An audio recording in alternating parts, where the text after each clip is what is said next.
Hi, I'm Jennifer Dempsey, and I am here to talk about the CSOE lesson plan template. And I don't really come at it with very much information. I've only ever glanced at lesson plans, never really looked at one, so didn't have a point of comparison. So the teaching channel was a great source. They had videos and blogs that I watched, or blogs that I read, and I learned about backwards planning and pacing and flexibility and the need for Plan Bs and to be prepared for the if-then scenarios and self-reflection, and especially just how important a lesson plan is, and that filling it out is really going to help me think deeply and be prepared for being in the classroom. And then I went and looked at templates, some really simple and some a little more complicated, and they were all about a page long. And then we come to the CSOE 8-page lesson plan. Wow. After I picked my forehead up off my desk, I thought about it, and I thought that this is the lesson plan for new teachers, and it's going to guide me through the steps of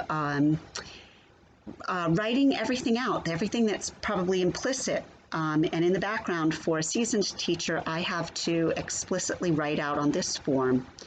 But in doing so, I hope to actually create a classroom that kids want to be in, and where their attention is engaged and they're interested in their learning.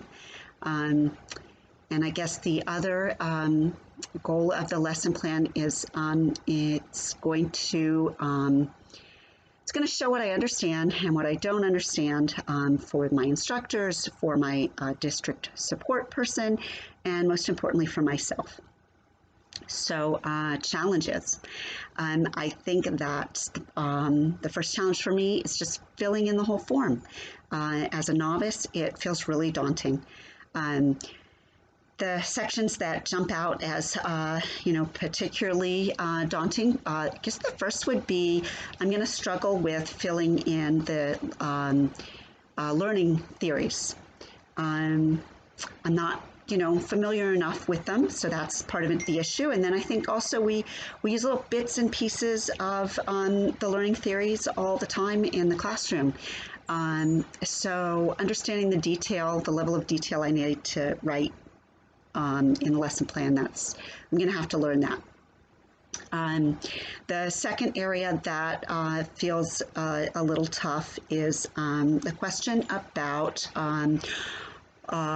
I think it was what are your students doing when they're engaged, and how will you know it? And that's a big question. And of course, engagement is paramount. It's the gateway to learning. If you're not paying attention and you're not interested, you're not going to learn as much. So I'm going to have to, that's going to be hard to think about how to write all that out and justify what I'm doing.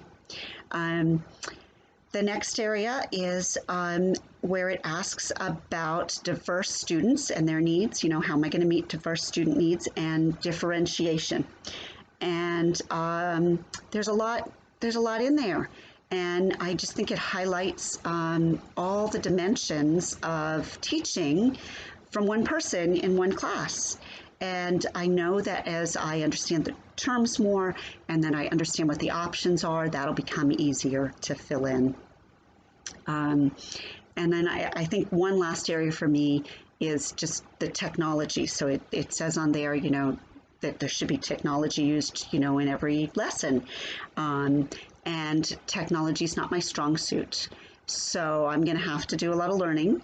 But also I think, there's lessons where you don't really need technology. I think that's okay. So I think I'm going to need a little more information about what that means. So that is, I'm done. So thank you. And I sincerely hope you were engaged in this video.